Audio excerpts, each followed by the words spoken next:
Kali ini kita akan membahas bagaimanakah proses komputer melakukan booting, yaitu tahap-tahap kerja komputer mulai dari saat komputer itu dinyalakan, di-on-kan, hingga munculnya sistem operasi.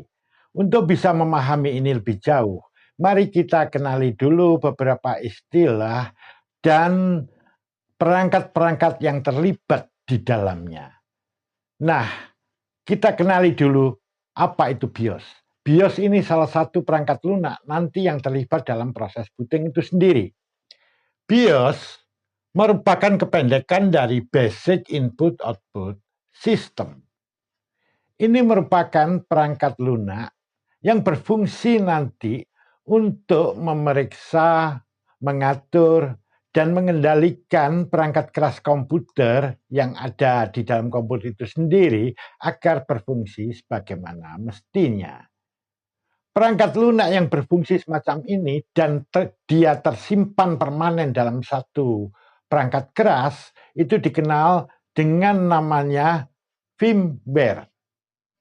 Jadi dia tersimpan di dalam perangkat keras komputer itu sendiri. Dalam lingkup pengetahuan perangkat keras komputer, dia tersimpan dalam sebuah chip yang bersifat ROM, read only memory, di mana BIOS yang tersimpan dalam chip ROM ini hanya bisa dibaca.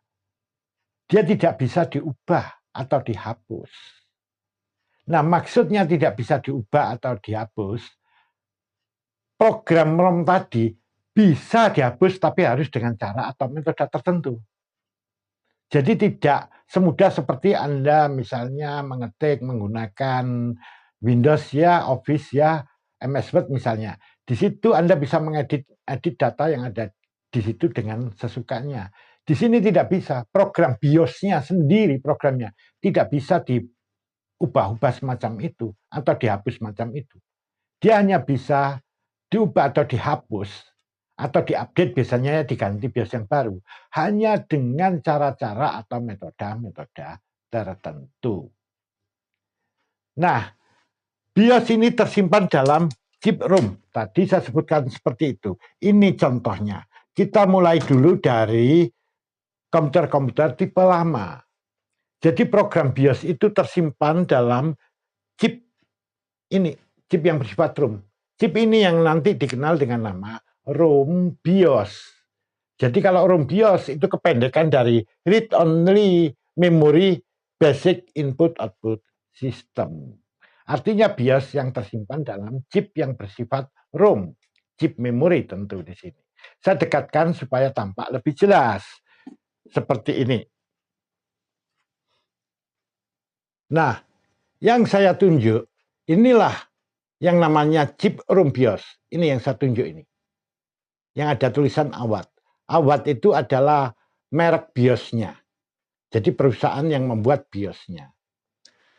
Nah, pada perkembangan berikutnya, BIOS ini sudah mengalami perbaikan. Dan dia disimpan dalam chip yang lebih kecil. Yang dikenal dengan nama FWH. Ini dia. Firmware Hub. Jadi FWH ini merupakan perbaikan. Perbaikan dari sistem BIOS yang tadi. Nah, dia disimpan dalam chip yang berukuran kecil yang semacam ini nih. Nah, ini yang saya tunjuk ini. Ini adalah chip FWH. Saya dekatkan supaya bisa terlihat dengan jelas. Nah, ini dia yang saya tunjuk. Ini adalah chip FWH. Di mana chip ini ada tempatnya ya. Kalau dia ada tempatnya semacam ini, chip ini bisa dilepas pasang. Jadi kalau rusak, dia bisa dijongkel diganti yang baru, begitu. Jadi yang sama tentu spesifikasinya. Namun ada pula yang dia tersolder langsung ke motherboardnya. Itu adalah contoh dari FWH yang tadi dia tersimpan dalam wadah ya. Wadahnya itu tadi disebut PLCC ya. Ini adalah contoh yang tersolder langsung pada motherboardnya. Ini. Saya dekatkan juga agar lebih jelas. Nah, yang saya tunjuk inilah, di ujung jari saya inilah. Ini adalah FWH yang tersolder langsung ke motherboardnya. Kemudian,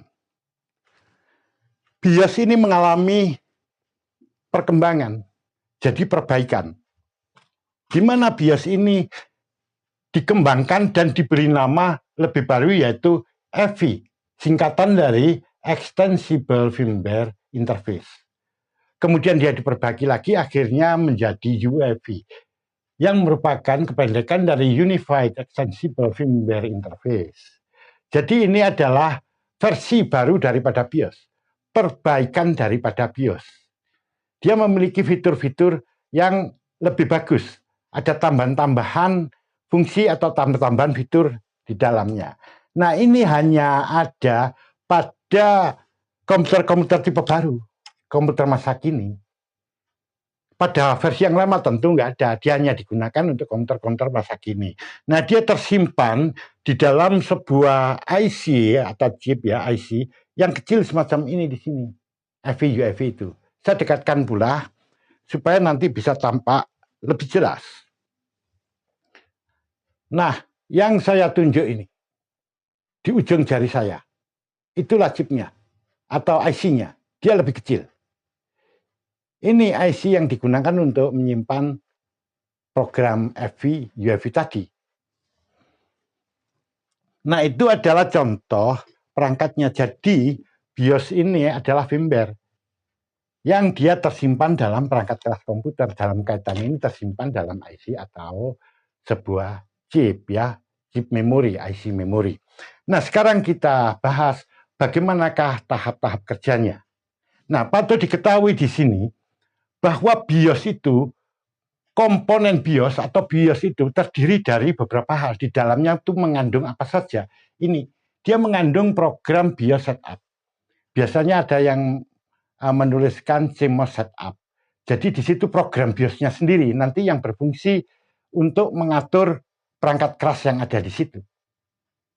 Nah, kemudian di dalamnya juga terdapat driver-driver dasar. Driver-driver untuk perangkat keras. Tapi ini driver-driver sederhana, driver-driver dasar ya.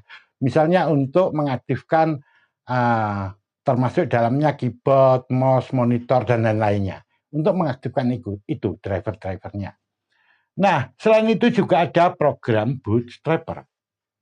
Program bootstrapper inilah yang nanti yang menyalakan komputer pertama kali. Dan dia yang memboot komputer pertama kali, mengaktifkan komputer pertama kali. Nah, langkahnya bagaimana? Seperti ini. Ketika komputer pertama kali di-on-kan, langsung komputer itu akan menghubungi program bootstrap yang ada di chip BIOS tadi. Bootstrap inilah yang menyalakan komputer pertama kali. Dan dialah yang mengendalikan perangkat keras semuanya yang ada untuk sementara.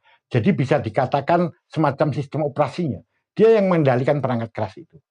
Pada saat itu dimasukkan pula driver-driver dasarnya. Agar perangkat keras yang ada di situ bisa berfungsi sebagaimana mestinya untuk sementara waktu. Nah, setelah itu, program bootstrap ini akan memeriksa, memverifikasi BIOS. Jadi, program BIOS setup-nya, dia akan diperiksa, diverifikasi. Dia normal atau tidak. Seandainya dia rusak atau dia tidak normal, maka komputer akan berhenti bekerja. Dan ada sinyal-sinyal tertentu atau peringatan-peringatan tertentu yang muncul di layar.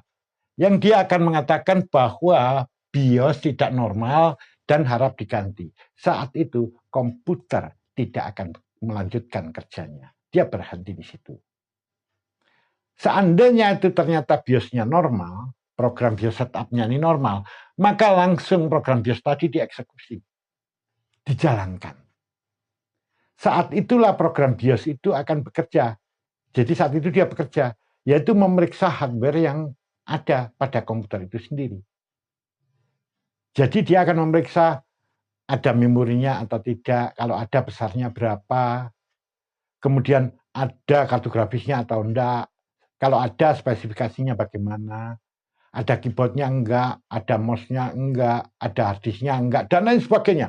Semuanya diperiksa di situ. Proses pemeriksaan ini nanti yang dikenal dengan nama BOS. yaitu merupakan kependekan dari power on self test, yaitu kemampuan untuk memeriksa diri sendiri.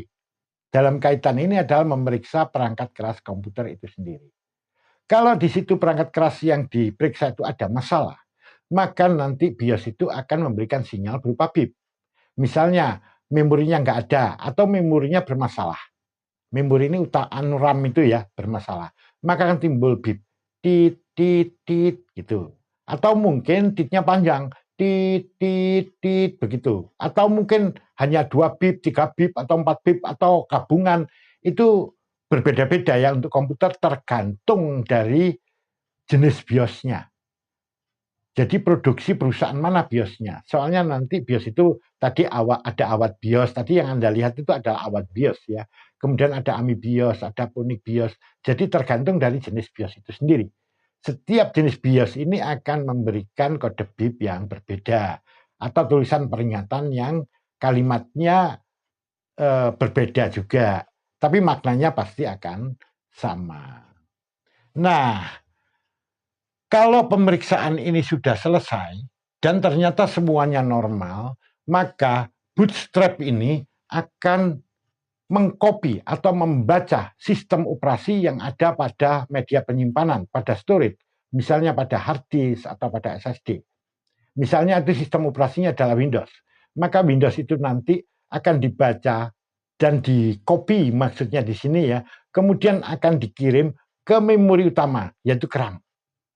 Dia akan dikirim ke RAM, disimpan di situ.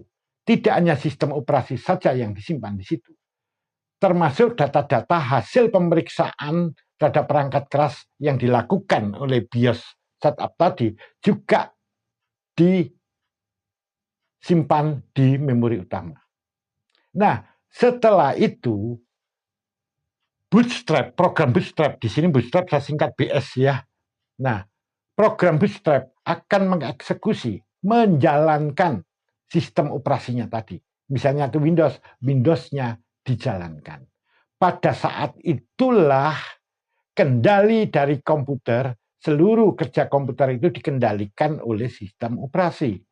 Sedangkan Bootstrap-nya sendiri langsung off. Jadi dia tidak berfungsi lagi. Dia sudah tidak bekerja lagi. Kalau Anda ingin mengaktifkan Bootstrap-nya, ya komputernya harus dimatikan lagi, kemudian dinyalakan kembali seperti itu. Jadi Bootstrap sudah off, saat itu kendali dipegang oleh sistem operasi. Itu tadi adalah proses komputer booting, yaitu tahap demi tahap kerja komputer kita ketika melakukan booting. Ketika pertama kali dinyalakan hingga muncul sistem operasi. Kita ketemu pada sesi selanjutnya.